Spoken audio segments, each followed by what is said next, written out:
શ્રી ગણેશાય નમઃ. ઓમ શ્રામ શ્રીમ શ્રોમ સહ ચંદ્રમસે નમઃ. આવો મિત્રો, આજે આપણે માહિતી લઈએ ખગ્રાસ ચંદ્રગ્રહણ વિશે. તો તારીખ 7-8 9મો મહિનો 2025 આ ચંદ્રગ્રહણ આખા ભારતમાં દેખાવાનું છે. તો આની અમુક માહિતીઓ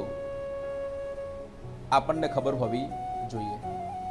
તો આવો મિત્રો, આજની આપણે સંપૂર્ણ માહિતી વિશે જાણવાનો પ્રયત્ન કરીએ.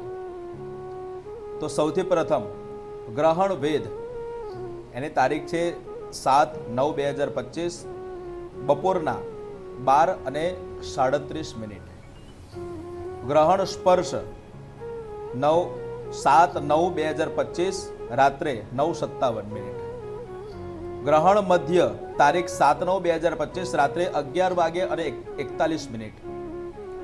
ગ્રહણનો મોક્ષ તારીખ 8-9-2025 રાત્રે 1:27 દેખાશે. આ ચંદ્રગ્રહણમાં કઈ કઈ રાશિનું શું ફળ છે અને કોને સંભાળવાનું છે?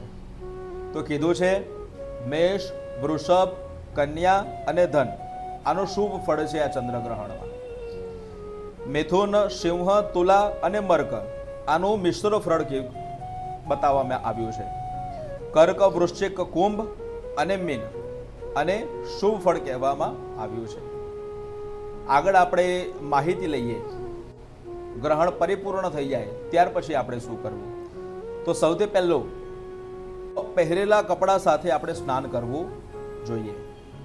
બીજા નંબરમાં, સ્નાન કર્યા બાદ યથાશક્તિ દાન કરવું જોઈએ. દાનમાં તલ, વસ્ત્ર, અન્ન ઇત્યાદિનું દાન કરવામાં આવે છે. ગ્રહણ મધ્યરાત્રિએ પરિપૂર્ણ થાય છે, એટલે દાનનો સંકલ્પ ત્યારે કરી બીજા દિવસે પણ તમે દાન કરી શકો છો.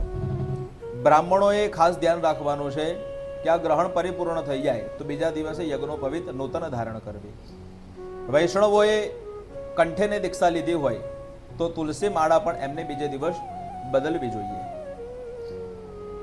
સમગ્ર ઘરમાં ગંગાજળનો છંટકાવ કરી ઘરને, દેવાલયને અને આપણા દેહને શુદ્ધ કરવું જોઈએ. ગ્રહણ પરિપૂર્ણ થયા બાદ ભગવાનના સામે બેસી ભગવાનને પ્રાર્થના કરી લેવાની કે આ ગ્રહણના અંદર અનેક પ્રકારના દોષ લાગ્યા હશે, આ દોષમાંથી મને મુક્ત કરવાનો તમે પ્રયાસ કરજો.